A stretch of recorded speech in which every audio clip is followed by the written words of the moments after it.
And he gathered up his colleagues, apparently, and 3 of them signed a complaint against me. But before they did that, you know, he did that thing about how if you're going to take your brother or sister to court, you have to go and talk to them. So during Holy Week, he wanted to have a long conversation about, you know, what I had done and how, you know, we needed to get this straightened out.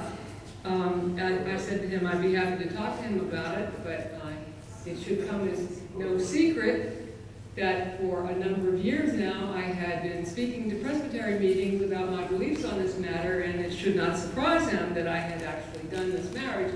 He said, well, we know what you believe about it, but we didn't expect you to actually do it.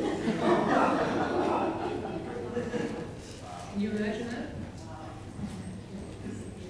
So, the investigating committee charged me with several things, but the charges boiled down to 2.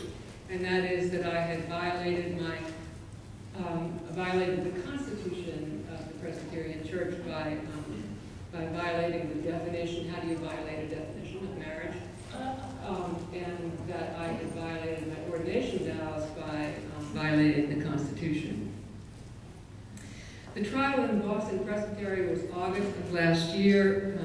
The PJC ruled that indeed we do have a new thing going here, that the charges were not sustained because civilly sanctioned inclusive marriage has not yet been addressed by the Presbyterian Church USA. They ruled that all previous interpretations of the Constitution therefore do not apply. They ruled that the definition of Christian marriage in W49001 is simply descriptive because it says marriage is a civil contract between a man and a woman and does not say it shall be or it is to be between a man and a woman. And they pointed to the opening page of the Book of Order that says if it's mandatory, it has to say shall be, is to be. So therefore, no mandatory language is used that would prevent a minister from officiating a same-gender marriage. And furthermore, they ruled that the authoritative interpretation of 1991, which was written by the Advisory Committee on the Constitution, also contains no mandatory language and does not refer to same-gender marriages since there were none when it was written. They ruled that the Benton case does not apply since it referred to the action of a session and was not a disciplinary case, and that it too referred to same-gender unions and not marriages.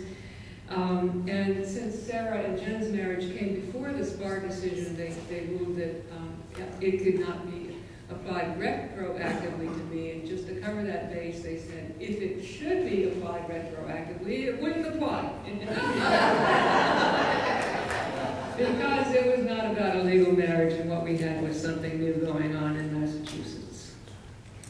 So after the Presbytery's good verdict, the celebration didn't last long, because as you may know, in the Presbyterian Church, prosecuting committees now have the right to appeal, which is a very nasty little thing that's going on right now in the Presbyterian Church.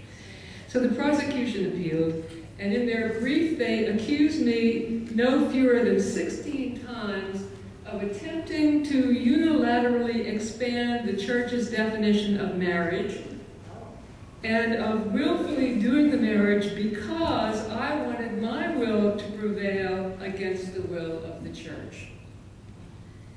They said that I could have done it by not signing the papers, or that I could have done it as a civil marriage down the street without including the Word of God.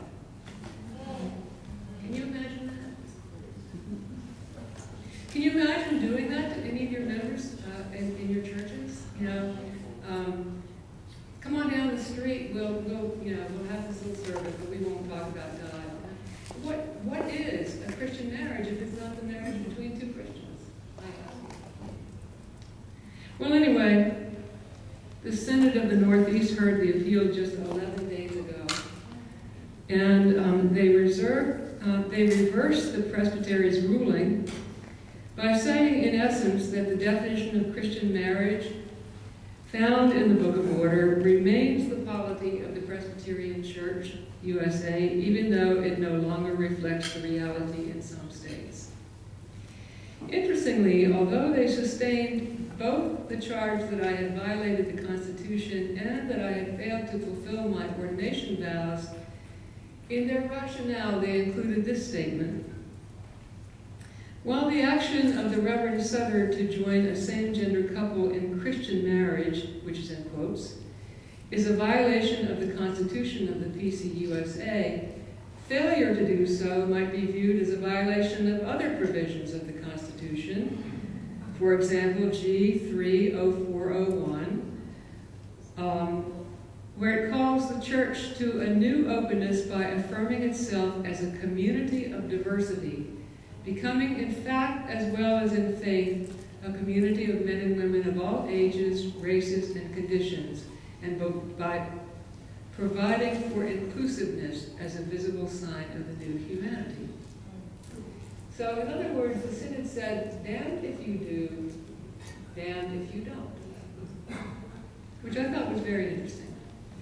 And so they also remanded the case back to the presbytery to choose the degree of censure, if any. So it was not a terrible decision, but under the circumstances, I thought they could have decided that one would not be guilty. I mean, but there it is. Now, I'm hopeful that the marriage committee this week is going to pass that authoritative interpretation which says ministers may do these marriages in states where marriages are inclusive, because that would really help my appeal before the GAPJ. That and/or a change in the definition of marriage is going to have to come, I hope, sooner rather than later. Until it does, many good pastors are doing these marriages and holding their breath. I can't tell you how many pastors I've heard from who were waiting for this decision and hoping it would go our way, because they themselves are doing these marriages and they don't want to be put in this position.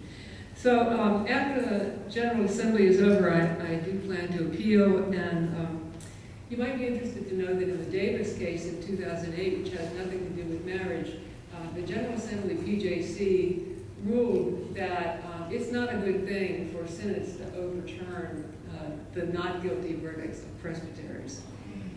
The reason for that is that the presbytery has the trial, and all the witnesses are heard by the presbytery PJC, including my right to speak, happens there.